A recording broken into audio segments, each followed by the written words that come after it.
Good morning all of you. तो पिछले class में बाबू आप लोग को मिरर फार्मूला, कॉनकेव मिरर का मिरर फार्मूला पढ़ाया था और सॉरी मिरर फार्मूला कह रहा हूँ, आपको क्या बताया था?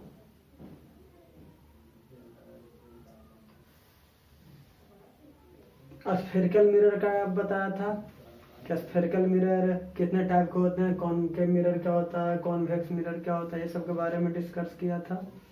आज जो आपको टॉपिक पढ़ाने जा रहे हैं और रिलेशन बताया था किसका, फोकल लेंथ और रेडियस ऑफ कर्वेचर के बीच क्या बताए थे आपको,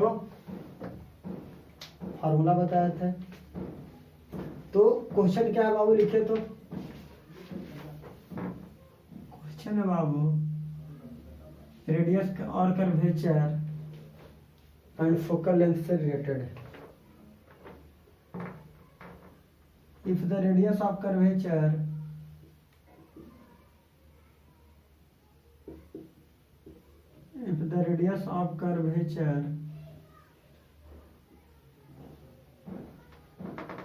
of a spherical mirror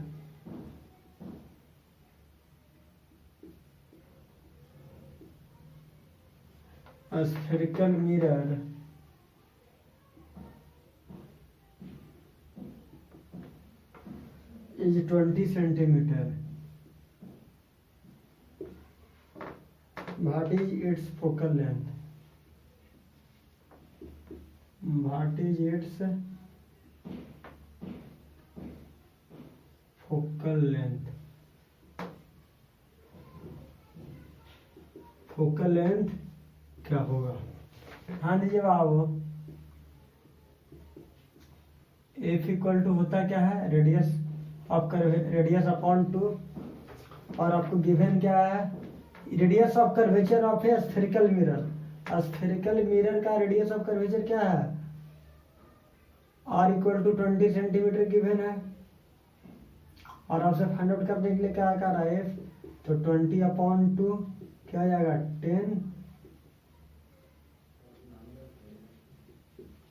10 centimetre.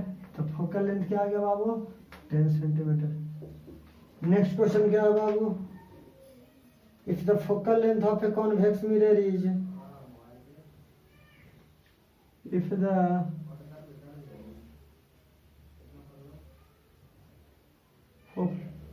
focal length of a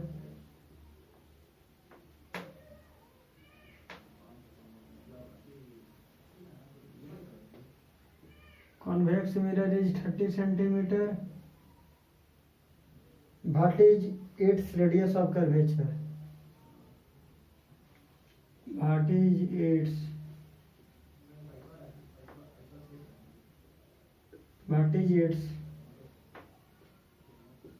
radius of curvature? करा कि रेडियस ऑफ कर्वेचर क्या होगा। तो देखिए बाबू, फोकल लेंथ दिया हुआ है, कॉन्वेक्स मिरर का फोकल लेंथ को स्मॉल एफ से डिनोट किया जाता है। Focal length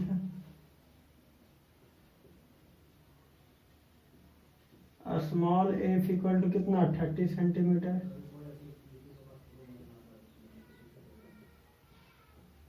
radius of curvature r equal to क्या होता है, फाइंड आउट करना है।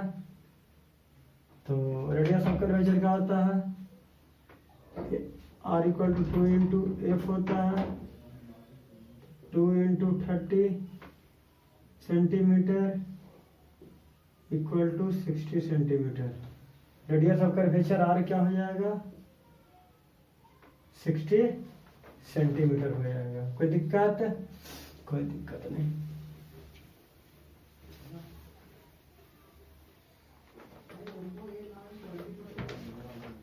अब नेक्स्ट क्वेश्चन है बाबू, an incident ray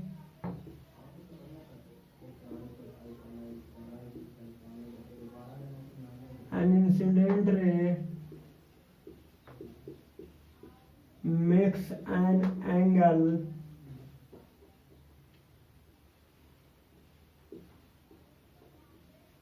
makes an angle of 35 degree with the plane of mirror. With the plane of mirror. What is the angle of reflection? What is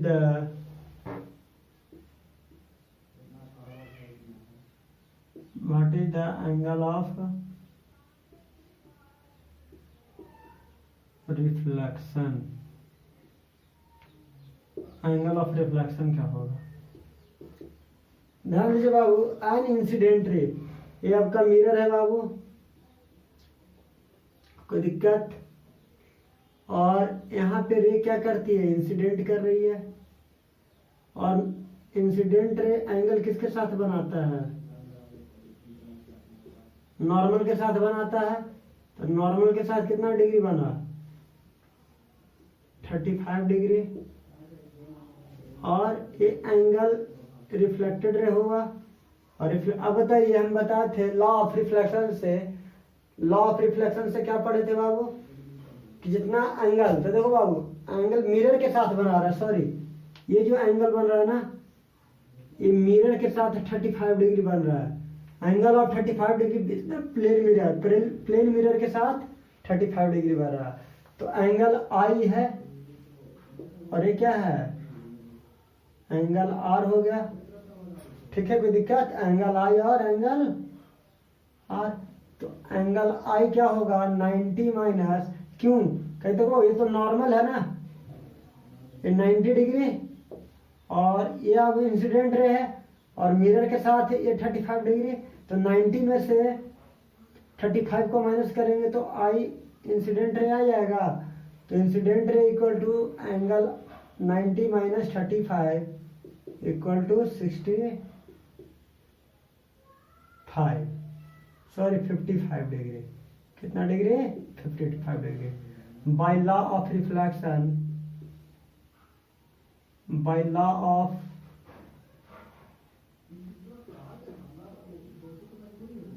angle I equal to angle are.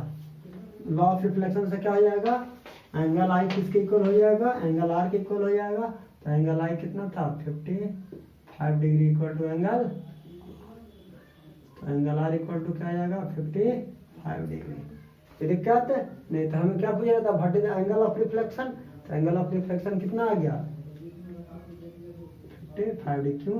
क्योंकि क्या आ गया? 55। अब next question क्या कहता बाबू?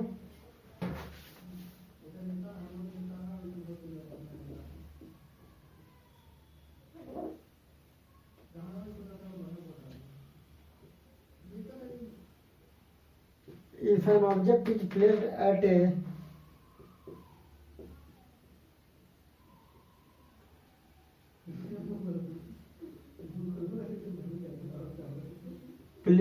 a distance of 20 centimeter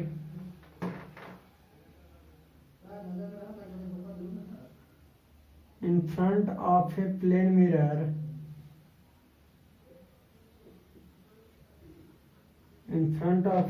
mirror, how far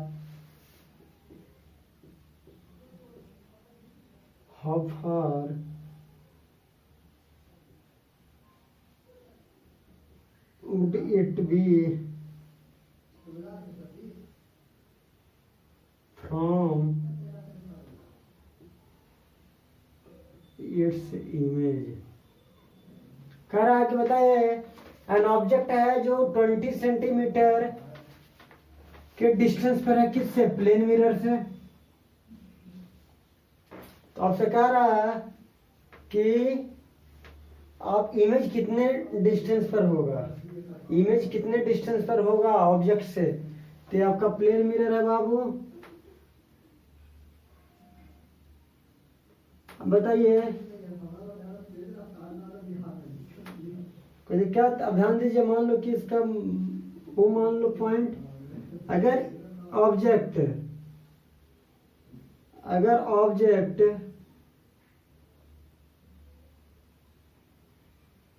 A point पर है,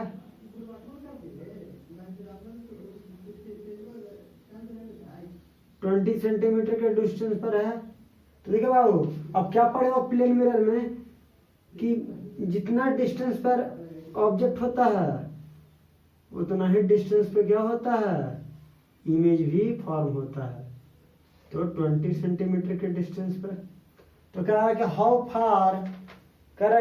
फार would it be from its image, image से कितने डिस्टेंस के दूरी पर होंगे।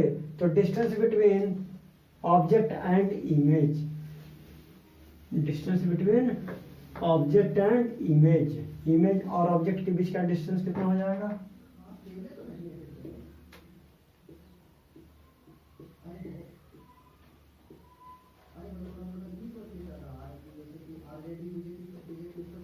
Object and image equal to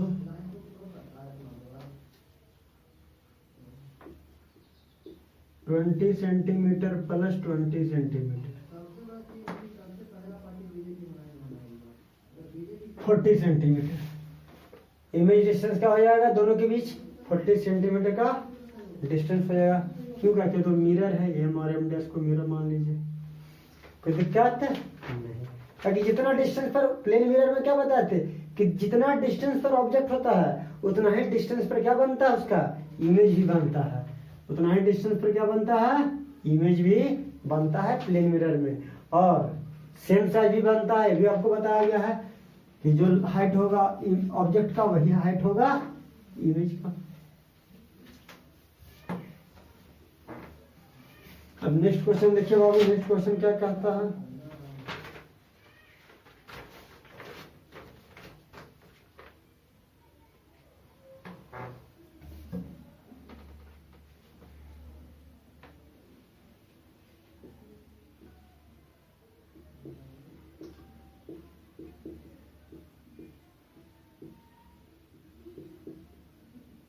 Ravi is observing, sorry,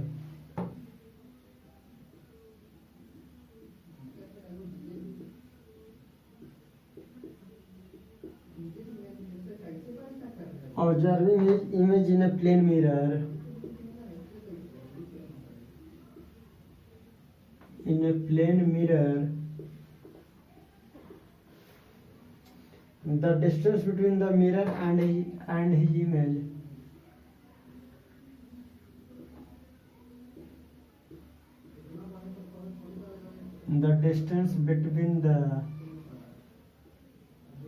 the distance between the mirror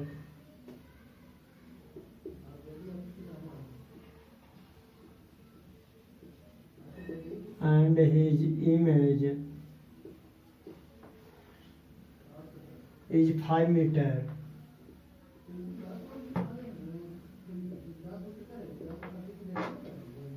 If he move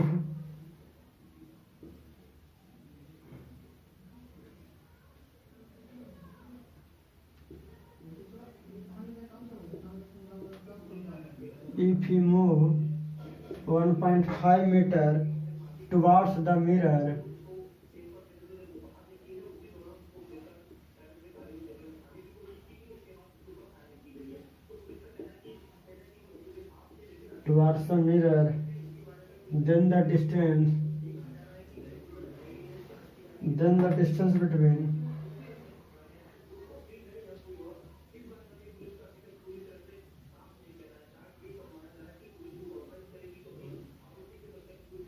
then the distance between Ravi and his image will be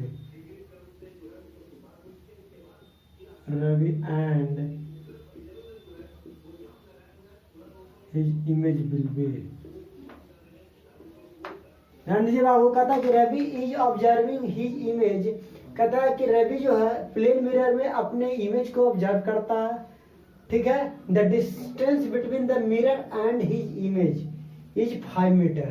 क्या कहता है कि the distance between the mirror और उसके image और उसका image के बीच का डिस्टेंस क्या है, मिरर और इमेज के बीच का डिस्टेंस कितना है बाबू, 5 मीटर है। क्या है? 5 मीटर है। कोई दिक्कत? If you move 1.5 metre towards the mirror, अगर वह 1.5 मीटर मिरर की ओर क्या करता है? मूव करता है। Mirror towards the mirror, mirror की ओर। ध्यान दीजिए बाबू, ये आपका क्या है? मिरर है। क्या है आपका? ये मिरर है बाबू। अब बताइए, the distance between the mirror and his image, mirror और इमेज के बीच का डिस्टेंस कितना है बाबू? 5 metre.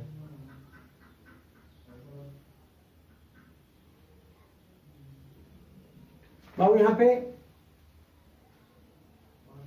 Mirror and his object कर दीजिए, हिज ऑब्जेक्ट हो जाएगा, हो जाएगा मिरर एंड हिज ऑब्जेक्ट। अब ध्यान दो बाबू, ये आपका प्लेन मिरर में हम एक पॉइंट पर ऑब्जेक्ट को रख रहे हैं। ये पॉइंट पर क्या है? ऑब्जेक्ट है। तो मिरर और ऑब्जेक्ट के बीच का डिस्टेंस क्या हुआ? 5 मीटर हो गया। कितना हो गया? 5 मीटर। अब बताइए बाबू, अगर एम और एम डैश मिरर हो गया तो इमेज भी कितने डिस्टेंस पर बनेंगे? मान लीजिएगा, इमेज भी आपका ए डैश ले लीजिए, इस पॉइंट को पी ले लीजिए या ओ ले लीजिए। अब बताइए बाबू, इमेज भी कितना पर बनेगा? 5 मीटर के डिस्टेंस पर बनेगा। अब ध्यान दीजिए, ये भी ऑब्जेक्ट है और ये आपका इमेज हो गया। क्या हो गया? इमेज हो गया। अब कह रहा बाबू कि 1.5 मीटर टुवर्ड्स द मिरर। अगर ऑब्जेक्ट किधर? मिरर की ओर मूव करता है। तो अगर मान लो कि ये कितना 1.5 मीटर मूव कर गया, ये अगर ये 1.5 मीटर अगर मूव करेगा बाबू, और इसको नाम दे दो बी। अब बताइए, तो आपका इमेज भी क्या हो जाएगा? 1.5 मीटर इस साइड से भी क्या कर जाएगा? बी डैश भी मूव कर जाएगा। तो बताइए, ये 1.5 मीटर ना, ये भी कितना? 1.5 मीटर। तो इमेज कितना बाबू?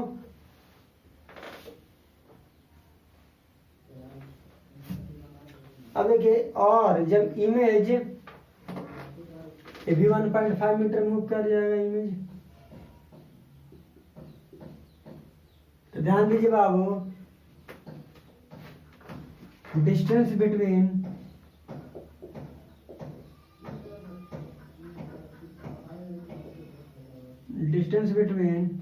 Mirror and object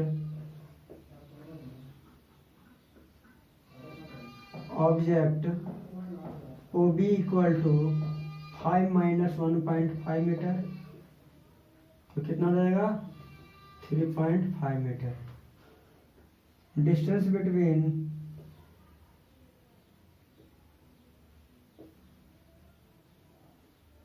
mirror and image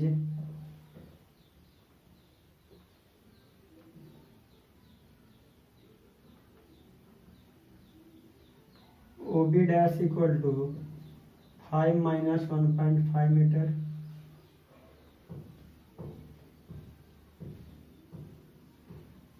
three 3.5 metre. अब लिखे बाबू, डिस्टेंस बिटवीन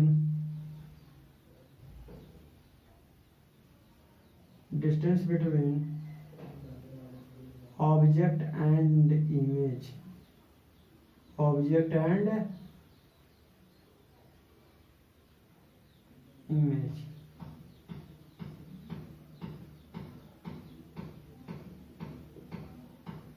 क्या हो जाएगा बाबू? ऑब्जेक्ट और इमेज के बीच का डिस्टेंस कितना हो जाएगा? देखिए, ये आपका क्या हो जाएगा? 3.5 मीटर हो जाएगा। ये भी आपका कितना हो जाएगा? 3.5 मीटर। तो OB dash equal to 3.5 plus 3.5 metre equal to 7.0 metre. कितना आ जाएगा बाबू? 7 ऑब्जेक्ट और इमेज के बीच का डिस्टेंस क्या हो जाएगा? देखो, पहले आपका ये पॉइंट क्या था, 5 मीटर के डिस्टेंस पर है, और ये कहाँ मूव कर रहा है, 1.5 मीटर, 1.5 मीटर मिरर की ओर मूव कर रहा है। तो 1.5 में तो मान लो कि ये मूव करके कहाँ चला गया, बी पोजीशन पर, बी पॉइंट पर चला गया, 1.5 मीटर। तो इमेज भी क्या, ए डैश से कहाँ आ गया, बी डैश पर आ गया। तो क्या हो गया, 5 में से 1.5 गया तो कितना, 3.5 मीटर। तो मिरर और ऑब्जेक्ट के बीच का डिस्टेंस अब कितना रह गया, 3.5। अब ऑब्जेक्ट सॉरी इमेज और मिरर के बीच का डिस्टेंस है 3.5। तब बताना के लिए कह रहा है, फाइंड आउट करने के लिए कि ऑब्जेक्ट और इमेज, तो object B, image B dash, तो बी बी डैश के बीच का डिस्टेंस क्या रह गया,